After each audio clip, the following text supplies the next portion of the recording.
Assalamualaikum warahmatullahi wabarakatuh. Baiklah, kami dari kelompok 2 akan mempresentasikan materi kami, yaitu tentang klasifikasi dan arus biaya, yang mana beranggotakan yang pertama Hilma Safitri NIM 3719161, yang kedua Novita Sari NIM 3719164, yang kedua Putri Oktoraningsi NIM 3719167, dan saya sendiri Nurul Atika NIM 3719192. Baiklah, materi pertama yaitu pengertian biaya. Biaya adalah nilai moneter atau jumlah uang yang dikeluarkan oleh perusahaan untuk menghasilkan suatu produk atau jasa. Beban yang dimaksud tersebut mencakup persediaan bahan baku, tenaga kerja, produk, peralatan, layanan, dan lainnya. Yang kedua yaitu klasifikasi biaya. Klasifikasi biaya itu sendiri adalah proses pengelompokan biaya berdasarkan tujuan dari informasi biaya yang disajikan. Yang mana klasifikasi biaya ini terbagi atas beberapa bagian. Yang pertama berdasarkan sifatnya. Berdasarkan sifatnya itu terbagi 3. Yang pertama, biaya bahan baku mencakup semua bahan yang digunakan untuk memproduksi suatu barang.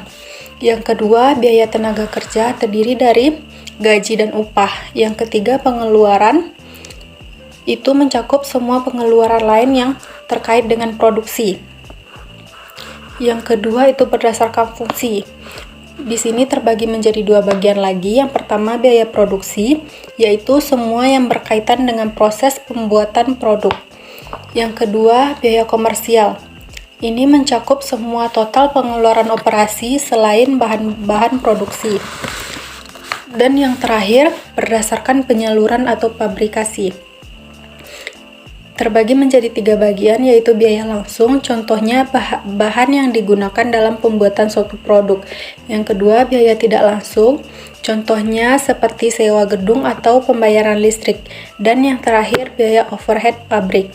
Ini mencakup semua biaya selain biaya langsung dan tidak langsung.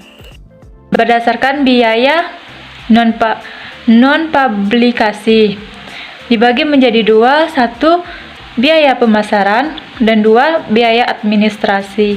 5. Berdasarkan pengaturan waktu terhadap pendapatan dibagi menjadi 2, 1 biaya produk, 2 biaya periode. 6. Berdasarkan volume produksi dibagi menjadi 3, 1 biaya variabel, 2 biaya tetap, 3 dan biaya campuran. 7. Berdasarkan referensi dan pengambilan keputusan dibagi menjadi 5, 1 biaya yang relevan, 2 biaya standar, 3 biaya peluang, dan 4 biaya hangus, 5 biaya yang dapat dikendalikan. Yang ke-8 berdasarkan departemen, terbagi atas 2. Yang pertama, biaya bersama, merupakan biaya yang berasal dari penggunaan fasilitas atau jasa oleh 2 departemen atau lebih. Yang B, biaya gabungan, merupakan biaya yang terjadi dalam proses produksi yang menghasilkan 2 atau produk jadi. Yang ke-9 berdasarkan periode akuntansi, terbagi atas yang pertama yaitu belanja modal, yaitu biaya yang dikeluarkan untuk memperoleh manfaat dari satu periode akuntansi. Yang kedua, pengeluaran pendapatan, merupakan biaya yang dikeluarkan untuk memperoleh manfaat pada periode akuntansi. Nah, yang selanjutnya yaitu fungsi dari klasifikasi biaya dalam bisnis. Yang pertama, membuat akurasi data pembiayaan. Yang kedua, membuat pemisahan data yang jelas sesuai dengan kebutuhan divisi perusahaan. Yang ketiga, menekan kerancuan pembiayaan. Yang keempat, tidak adanya kemungkinan biaya yang berulang. Dan kelima, membawa keuntungan perusahaan dalam pengelolaannya.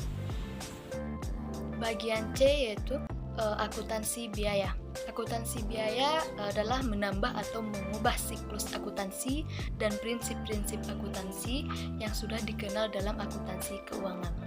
Dan berdasarkan hasil analisis didapat bahwa variabel metode arus biaya, persediaan, dan gross benefit margin tidak berpengaruh signifikan terhadap market value perusahaan. Sedangkan variabel perputaran persediaan dan nilai persediaan berpengaruh signifikan antara perusahaan terhadap market perusahaan. Hasil penelitian variabel secara simultan ini menunjukkan bahwa variabel metode arus biaya, persediaan, perputaran persediaan, gross profit margin, nilai persediaan berpengaruh signifikan terhadap nilai pada pasar perusahaan. Arus biaya dibagi menjadi dua, yaitu arus biaya produksi perusahaan manufaktur dan arus biaya perusahaan dagang. Yang pertama yaitu arus biaya produksi perusahaan manufaktur. Nah, dalam perhitungan biaya proses secara umum pada biaya produksi perusahaan manufaktur sama dengan perhitungan biaya pesanan. Pada saat pembelian bahan baku, transaksi ini dibukukan dalam akun persediaan bahan baku. Biaya bahan baku, biaya tenaga kerja langsung, dan biaya overhead pabrik yang dibebankan akan dibukukan dalam akun produk dalam proses. Nah, dalam proses ini pembukuan dilakukan dengan mengkredit akun produk dalam proses dan mendebit akun produk jadi. Nah, pada kemudiannya, pada saat terjadi penjualan, biaya produk dipindahkan ke akun harga pokok penjualan. Untuk penjualan secara umum sama dengan yang terdapat pada perhitungan biaya pesanan. Nah, akumulasi biaya proses pada perusahaan manufaktur mengembangkan prosedur untuk yang pertama yaitu mengumpulkan biaya bahan baku, biaya tenaga kerja, dan biaya overhead pabrik untuk masing-masing departemen. Yang kedua itu perhitungan biaya per unit untuk masing-masing departemennya. Ketiga itu memindahkan biaya dari departemen sebelumnya ke departemen berikutnya atau ke gudang produk jadi. Yang keempat itu membebankan biaya ke produk dalam proses yang terdapat pada setiap departemen. Berikutnya, hal yang harus diperhatikan dalam arus biaya produksi. Yang pertama, persediaan barang. Pada perusahaan manufaktur, ada 3 golongan persediaan barang. Yang pertama, persediaan bahan baku merupakan persediaan bahan baku yang dibeli untuk diproses menjadi barang jadi. Yang kedua, persediaan barang dalam proses merupakan persediaan yang sudah melalui proses produksi, tetapi belum selesai semuanya. Yang ketiga, persediaan barang jadi merupakan persediaan barang jadi yang telah selesai diproduksi dan siap untuk dijual. Hal yang kedua yaitu biaya pabrikasi, merupakan seluruh biaya yang terjadi dalam proses produksi selama satu periode. Ada 3 biaya dalam biaya pabrikasi ini. Yang pertama, biaya pemakaian bahan baku yang merupakan biaya yang secara langsung dapat teridentifikasi pada barang yang dihasilkan. Yang kedua, biaya tenaga kerja langsung merupakan upah tenaga kerja yang terlibat dalam proses produksi. Yang ketiga, biaya overhead pabrik atau BOP merupakan biaya-biaya yang tidak langsung ikut dalam proses produksi. Hal penting yang ketiga yaitu biaya produksi, merupakan biaya yang dimasukkan dalam proses produksi dalam satu periode.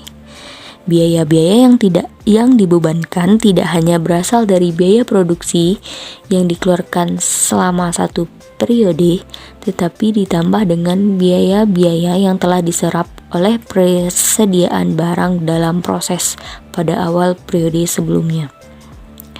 Hal penting yang keempat yaitu harga pokok produksi atau cost of goods manufactured, merupakan biaya yang telah diselesaikan dalam proses produksi, dihasilkan dari biaya pabrikasi ditambah dengan persediaan dalam proses awal dan dikurangi dengan persediaan dalam proses akhir.